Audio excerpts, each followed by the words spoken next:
The use of p-values in hypothesis testing is a very important and useful concept in statistical inference. Let's start with a non-statistical example. Suppose a father tells his daughter that she can't play rugby that afternoon. This isn't a sexist story, girls can certainly play rugby, but it's just that she's not going to be supervised that afternoon and he doesn't want her getting injured. Here's the key issue. Without being able to see firsthand whether the daughter played rugby that afternoon, will the father think she actually did? Since he can't directly observe whether or not she plays rugby, he's going to have to make an inference based on what he observes at the end of the afternoon. That is, the father will start with an initial assumption that his daughter didn't play rugby, and then he's going to evaluate the plausibility of that assumption. How? By assessing, what's the chance that I would observe what I did if the initial assumption is true? Suppose he sees that his daughter is hurt and her rugby clothes are all dirty. This would be unlikely if she hadn't played rugby that afternoon. If the evidence he sees is unlikely enough, that will cast doubt on the truth of the initial assumption. The daughter didn't play rugby today, and it will be rejected. So the key here is to think about how likely or not it is to see the scenario you actually observe, if the initial assumption is true. Let's consider some possibilities. For example, suppose at the end of the day the daughter and her clothes are clean. That would be quite likely if she didn't play rugby. And so maybe we think there's a 95% chance of observing her being quite clean at the end of the day if she didn't play rugby. Now instead, suppose that at the end of the day the father saw that his daughter was hot and sweaty. There are various ways in which you can get hot and sweaty, and maybe in this case you think there's an 80% chance that this would be true if she hadn't played rugby. Now remember, this is not the probability that she played rugby or not. This is not the probability that your initial assumption is true or not. This is the probability that you would observe what you do, for example being hot and sweaty, if the initial assumption is true. Now consider a third scenario. In addition to being hot and sweaty, maybe the daughter and her clothes are muddy. There are fewer ways to get muddy, and we might think there's only a 35% chance of observing her being sweaty and muddy if she actually didn't play rugby. Once again, we're not saying there's a 35% chance that she played rugby. Rather, we're saying there's a 35% chance that we would observe her being muddy and sweaty if the assumption that she didn't play rugby is true. That's really important. Finally, suppose at the end of the day she was sweaty, muddy, and also injured, and oh yeah, she was also trying to hide a rugby ball from you. What's the likelihood that you would observe her being sweaty, muddy, injured, and hiding a rugby ball if she hadn't actually played rugby? Presumably the probability is quite small, let's say 2%. So it's very unlikely that you would observe these things if the assumption that she didn't play rugby was true. Let's now evaluate our initial assumption, she didn't play rugby, based on the likelihood of observing what we actually did. We will reject this assumption if there's only a very small chance of observing what we saw. In statistics, it's common to use a 5% threshold. That is, reject the initial assumption or hypothesis if there's less than a 5% chance of observing what we did if the hypothesis is true. When the initial assumption of not playing rugby is true, there is such a small probability of the daughter being sweaty, muddy, injured, and hiding a rugby ball that we don't think that the assumption is true. Therefore, we'll reject the assumption that she didn't play rugby. In the other cases, clean or just muddy, there's not enough evidence to reject our assumption that she didn't play rugby because those outcomes are sufficiently likely if the assumption is true and she hadn't actually played rugby. When we make statistical inferences via a hypothesis test, it's the same thought process. We start with an assumption that a population parameter equals a specific value. For example, we might hypothesize that a regression coefficient in the population equals 0, and test this against the alternative hypothesis that it's greater than 0. To evaluate the plausibility of this initial assumption, we can think about the chance of observing the sample statistic we get in our sample if this null hypothesis is true. In particular, we can calculate the probability of getting a test statistic at least as large as the one that we drew from our sample if the assumption about the population parameter is true.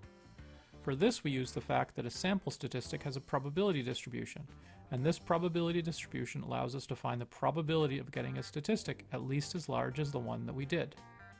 Back to our regression example.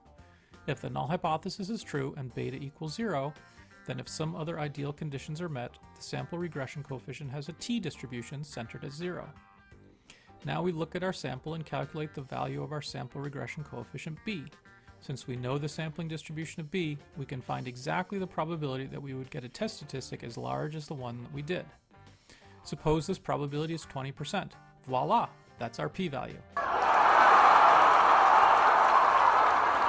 The p-value is the probability of observing a statistic as large as the one we did if the assumption about the parameter is true.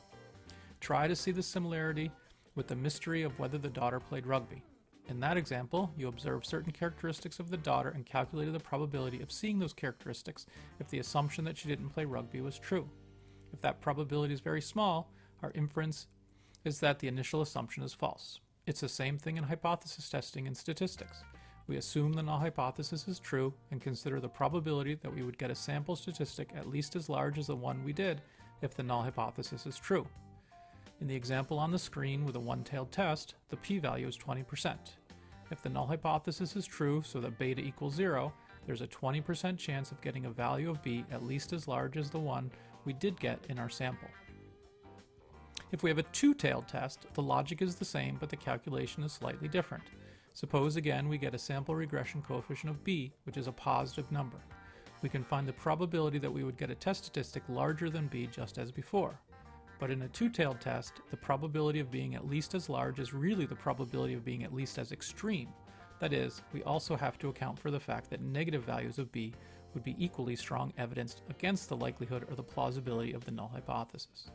So with a two-tailed test, we need the probability of being greater than the positive value of the test statistic and the probability of being less than the negative value. So if there's a 20% chance of getting a test statistic larger than b, to find the p-value for the two-tailed test, we also have to add in the 20% probability of being more negative than the negative b. And so the p-value in this case is 40%, not 20%. But the logic is exactly the same. The p-value is the probability of observing the sample we did under the assumption that the null hypothesis is true. Again, this is the same logic as in the rugby case. Recall that we did not assess the probability that the daughter played rugby. Rather, we considered the likelihood of observing what we did if our assumption was true. With respect to statistical inference, we're trying to make an inference about a population parameter based on seeing a sample. We start with an assumption about the value of that population parameter. Now, what's the p-value? What's the likelihood of getting a sample statistic at least as large as the one we did get under the assumption that the null hypothesis is true? If this sample statistic seems unlikely, say less than a 5% chance, we interpret this as evidence against our initial assumption. Instead, if the value of the sample statistic seems fairly likely, then it doesn't give us enough evidence to render our initial assumption false. So just like when we considered the 4 different scenarios with the father and his daughter, suppose we had 4 different samples. In the first sample, we have a sample statistic close to the population parameter. That might seem very likely to occur if the population parameter is true. Maybe in a second sample, the sample statistic is a little further away, but it's still reasonably likely, say 80%. In a third sample, the sample statistic is even further away from our hypothesized value. That's going to be less likely to occur if the population parameter is actually equal to its assumed value. Let's say 35%. And consider a fourth sample where our sample statistic is even farther away from the parameter's hypothesized value. In this case, we might calculate that this only has a 2% probability of occurring if our null hypothesis is true. Now we can think about rejecting our initial assumption based on how likely it is to observe what we did. Specifically, if it's sufficiently unlikely, as in the case when there is only a 2% probability of getting the sample we did, then we will reject our null hypothesis. But in the other 3 cases, the sample we observed was not sufficiently unlikely to make us doubt the accuracy of the null hypothesis, so we failed to reject the null hypothesis in those scenarios. At the risk of sounding like a broken record,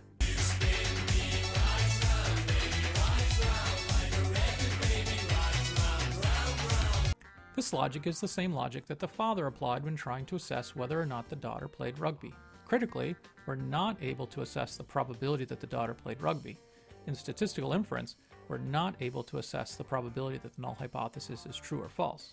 But what we can think about is what's the probability that we would observe what we actually did if our initial assumption was true. If it's very unlikely that we would observe what we did if the null hypothesis is true, this gives us enough evidence to conclude that the null hypothesis is false. The p-value measures exactly this probability and is therefore a useful part of statistical inference.